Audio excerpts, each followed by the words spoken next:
all the other engines, they'll tell you so. He huffs and puffs and whistles, rushing to and fro. He's the really useful engine we adore. He's a really useful engine, you know, 'cause the Fat Controller, he told him so. Now he's got a branch line to call his very own. He's the really useful engine we adore. He's the one, he's the number one, Thomas the Tank Engine. He's the really useful engine we adore.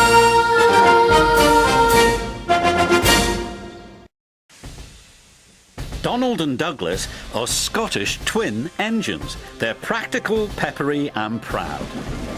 They nearly always work together. One day, Donald and Douglas were chuffing through the countryside, hauling a heavy load. Down the line, Trevor the traction engine had been struggling with a big cartload of hay. Crossing the tracks, the cart's wheels had broken off. Then Trevor heard a whistle. "Oh no!" Trevor cried. Donald could see the cart. "Stop!" he cried. Donald's driver applied the brakes, but it was too late.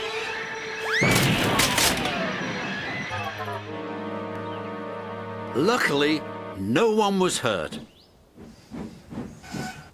"Stop being pushy," Donald snapped. "Don't call me pushy," Douglas snapped back. "You shouldn't have pushed me into the cart," huffed Donald. "You pulled me, you mean," argued Douglas. "Didn't he?" Did, no. Did too." Before long, the track was cleared and Donald and Douglas were on their way. But the twins were so cross, they refused to speak to each other for the rest of the day.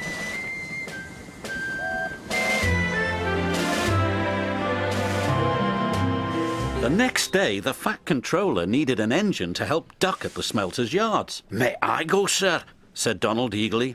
"I only need one engine," said the Fat Controller, "not two." "I am only one engine, sir," said Donald, "and I would like to work with Duck."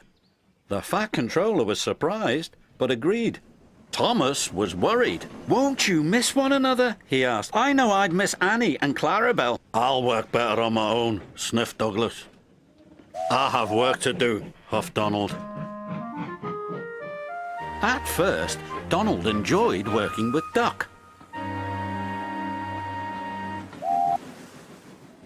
Then, things started to go wrong.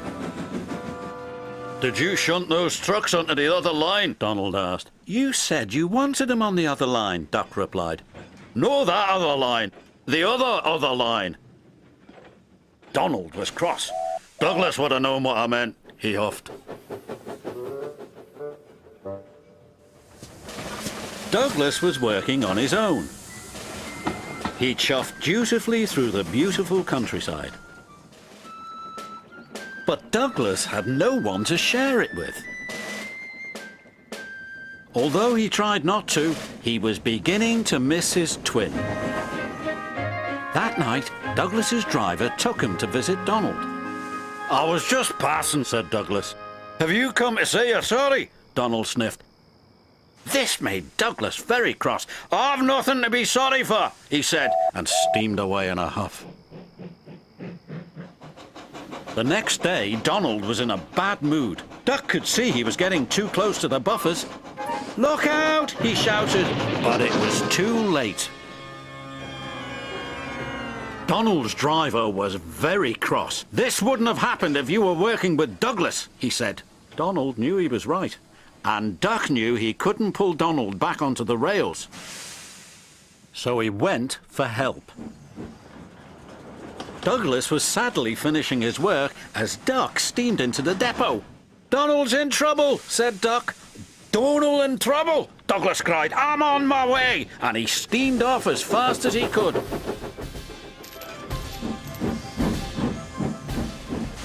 Douglas struggled and struggled. He finally pulled his twin gently back onto the tracks. He was relieved Donald wasn't hurt. "Thank you," Donald said, "and I'm sorry." "No, I'm sorry," said Douglas. "I'm sorry," insisted Donald. "You don't have to have a row about who's sorry," chuckled Duck. "Just be glad you're back together." And they were.